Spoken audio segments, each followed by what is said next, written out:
Bago po tayo magumpisa, gusto ko po magpasalamat sa lahat ng masugid na sumusubaybay. Marami pong salamat sa inyong lahat. Lalo na po sa mga solid subscriber. At kung hindi ka pa nakasubscribe, pindutin ang button para sa ating story series.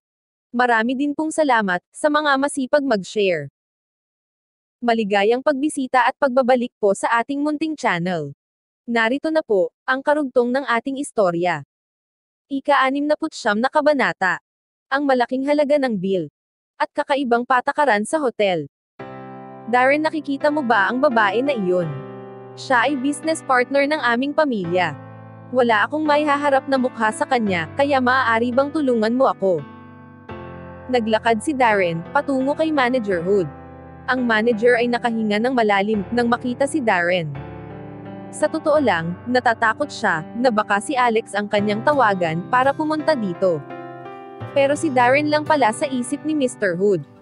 Sa nakaraan, naging maayos ang pakiramdam ni Darren, nagawa nito na mapaniwala siya na isa siyang kaibigan ni Alex. Nitong nakaraan, nag-imbestiga si Manager Hood at wala naman palang connection ito kay Alex. Siya ang kasintahan ng anak kong si Donna. Siya na ang mag-aayos ng lahat ng ito para sa atin. Joanne, maaari ka nang mag-relax ngayon, nakangiting sabi ni Lisa. Binati ni Joanne si Darren sa pamamagitan ng pagyuko. Manager Hood, ngayon na nandito na ako, kalimutan na natin lahat ng ito. Wika ni Darren habang nakangiti. Naramdaman ni Darren, dahil nakita na siya ni Manager Hood, ang ugali nito ay magiging mapagkumbaba. Kakalimutan ko. Nagbibiro ka ba? Tumawa si Manager Hood na may pagkaasar. Dahil nandito ka na lang din, pakiayos na ang bill ng mabilis. Ano kaya ang nangyayari kay Mr. Hood ngayon? Hindi naman siya ganito noong nakaraan. Bakit hindi na niya ako maaalala? Isang linggo pa lang ang nakakalipas sa isip ni Darren. Manager Hood, hindi mo na ba ako natatandaan? Ako si Darren. Ang papa ko ay si Roger, ang may-ari ng construction company. Sabi ni Darren. Oh, ikaw. Ang ekspresyon ni Manager Hood ay may mukha ng pagkatanda. Mabuti at natatandaan mo na ako. Ang hindi pagkakaunawaan natin ay ayos na. Aalalahanin ko ang mabuting pakikitungo mo ngayon.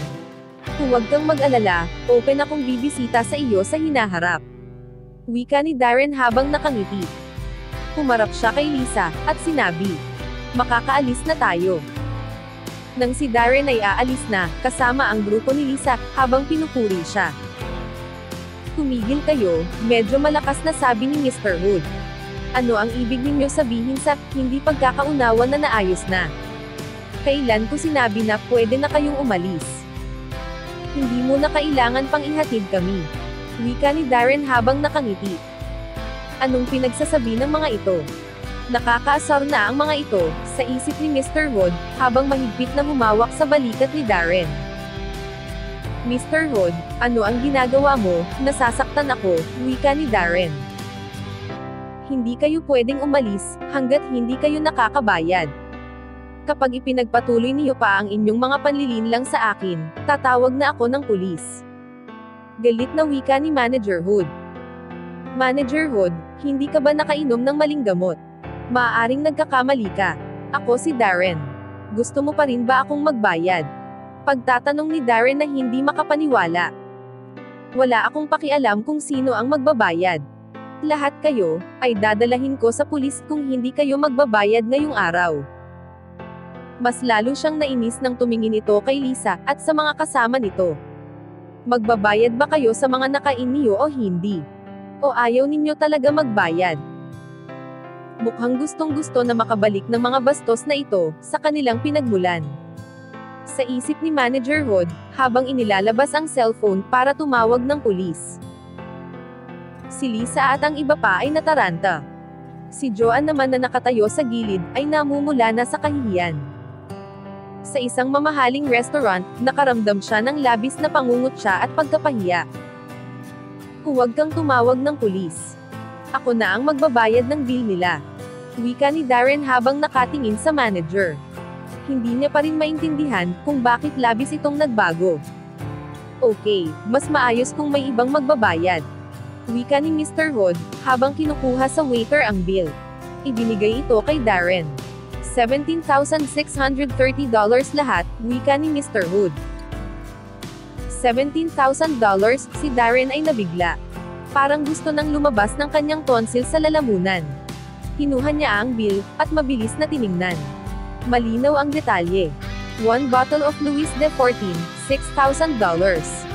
Kaya hindi nakakapagtaka na malaki ang halaga ng bill. Nagalit ang mga ngipin ni Darren. Habang tumingin siya kay Lisa. Sumpain ka sa isip ni Darren. Alam mo kung paano pasisiyahin ang sarili mo. Ang lakas ng loob mo uminom ng alak na may halagang 6,000. Hindi ka natatakot malasing sa kahihiyan. Sa isip ni Darren. Naglakad si Lisa patungo kay Darren, at nagtanong. May problema ba wika nito? Si Darren ay puno ng galit. Pero, siya pa rin ang magbabayad ng mga ito. Tumingin siya kay Lisa, at gusto niya itong bulyawan. Pero siya pa rin ang magulang ni Donna. Isa siyang estudyante na may pera. Sir, ang lahat ng pera dito sa iyong credit card ay $12,000. Kulang pa po ng $5,000. Paano niyo po babayaran ang kulang? Magalang na wika ng tagapamahala, habang iniaabot kay Darren ang credit card. Ano, iyon na lang ang laman ng card ko. Nabigla si Darren sa laman ng kanyang card. Kadalasan hindi niya binibigyan ng atensyon ang balance nito. Nang tumitig siya sa computer ng attendant. Ganoon nga ang kanyang nakita. Sa ngayon, ay hindi siya maglalakas loob na humingi ng pera sa kanyang pamilya. Tumingin siya kay Lisa. Nagpunta siya sa New York para mamasyal. Kaya siguradong may pera siya. Kulang po ang laman ng aking card. May babayaran pa po na $5,000. Bakit, hindi niyo po ibigay ang inyong card? Tahimik at magalang na sabi ni Darren. Halos binayaran naman niya ang karamihan sa halaga nito. Sa totoo lang ang $5,000 ay hindi naman malaki para kay Lisa. Pero gumastos na siya ng malaking halaga nitong mga nakaraang araw.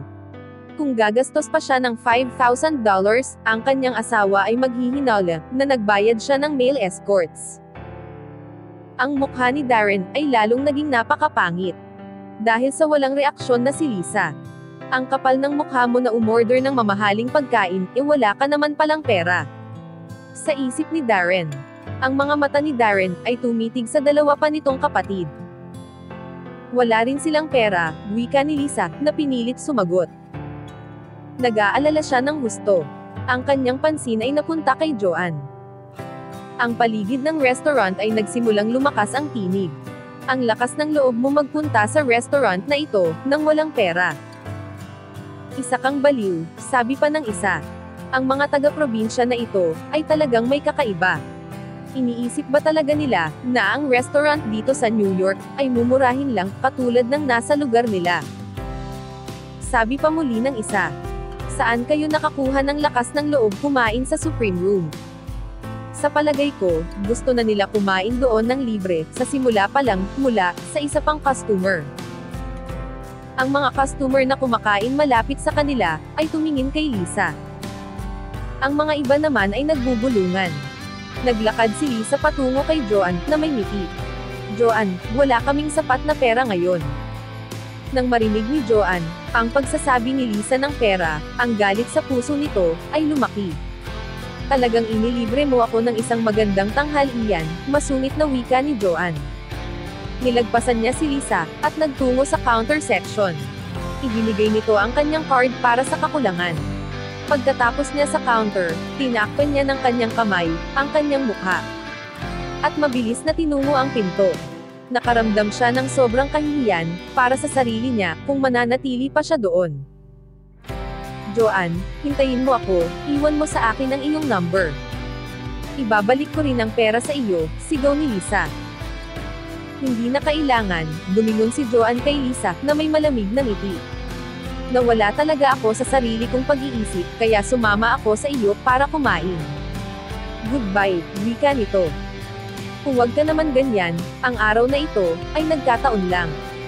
Maghahanap ako ng ibang oras para makipag-usap muli sa iyo tungkol sa ating partnership. Natatakot si Lisa.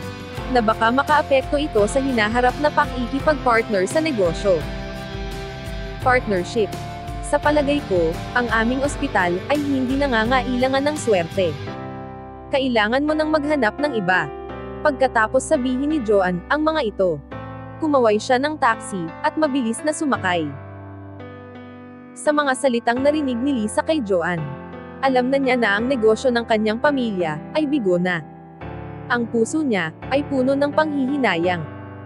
Si Fiona at Natalie ay sinisisi rin ang kanilang sarili.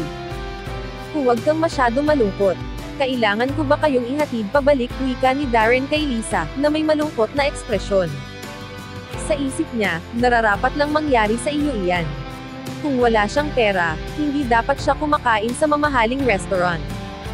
Ngayon ang negosyo mo ay nabigo, at ginawa mo rin tanga ang iyong sarili sa harap ng maraming tao.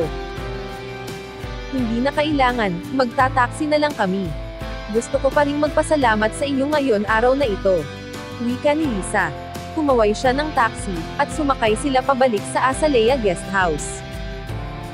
Nang makarating sila sa hotel, si Lisa at ang iba ay nagtungo sa kanilang kwarto para magpahinga. Ang araw na ito ay napakahaba. Ang kanilang business partnership ay nabigo, at nagdusi siya sa kahihiyang sinapit. Nang 6:00 ng gabi, si Lisa at ang mga kapatid nito ay inimbitahan muli para sa isang libreng hapunan. Pero wala sila sa kondisyon lumabas para kumain. Ma'am, pasensya na at naabala ko kayo. Gusto ko pong ipaalam na ang inyong pananatili sa hotel ay magtatapos na bukas ng hapon. Magalang na wika ng receptionist. Pakiusap, dapat po ay bakante na ang inyong room bago sumapit ang hapon. Sinabi ni Lisa sa kanyang mga kapatid ang sitwasyon. Bagaman ang hotel na ito ay isang bungalow, at hindi ang kanilang ideal na hotel, medyo komportable pa rin dito. Gusto pa nila manatili dito ng 2 araw. Nagpunta si Lisa sa information desks. Pwede ba na magstay kami dito ng kahit kaunting araw, pagtatanong ni Lisa. Pasensya na po. Hindi na kayo maaring magstay. Magalang na sagot ng receptionist. Hindi na kami pwede magstay, mali ba ang aking narinig? Mayroon pa ba na ibang room na bakante? Pagtatanong ni Lisa, sa pagkabigla. Pasensya na. Kung gusto niyo po ng bagong room, kailangan niyo pong kausapin si Mr. Ambrose na kumuha ng room para sa inyo. Kailangan pa namin siya. Walang intensyon na yumuko si Lisa kay Alex. Ang mga patakaran sa hotel na ito ay kakaiba, kahit na malapit na itong magsara. Sige, aalis kami bukas. Pupunta ba kayo para kumain? Lumapit si Carla para batiin sila Lisa at ang kanyang mga kapatid. Napakasarap ng mga pagkain dito sa mga nakaraang araw. Hindi ko na makain ng iba pa, sa dami, kaya ako nagpunta sa inyo. Sila Lisa ay sumunod kay Carla patungo sa courtyard. Ang lugar na ito ay maganda. Sila Lisa ay pinupuri ang mga decorations. Sa oras na iyon, ay masaya sila sa libreng pagkain. Kaya naman ay umorder sila ng walang pag-aalala. Hindi ko inaasahan na ang pagkain dito ay napakasarap, wika ni Lisa. Siya at ang iba pa ay nararamdaman na ito ang pinakamasarap na pagkain na kanilang natikman dito sa New York. Mas masarap pa ito kaysa sa kinainan nila na Sunset Restaurant. Ang lamesa ay puno ng mga mamahaling pagkain katulad ng abalone at lobster. Nakaramdam sila ng kaunting pagsisisi dahil hindi sila kumain dito mula ng kanilang pagdating. Napaisip sila na malaki ang pagitan nito kaysa sa Sunset Restaurant. Ang mga pagkain sa Sunset Restaurant ay galing pa sa iba't ibang mga bansa at mabilis itong nakakarating sa loob lang ng 3 oras. Sana po ay nagustuhan nyo ang ating story series. Sa mga bagong tagapakinig, mas okay po kung mag-uumpisa kayo sa episode 1. Hanggang dito na lang po muna. Maraming salamat po sa pakikinig. Pwede po bang humingi ng subscribe bilang pagsuporta sa ating munting channel? Hanggang sa susunod po muli.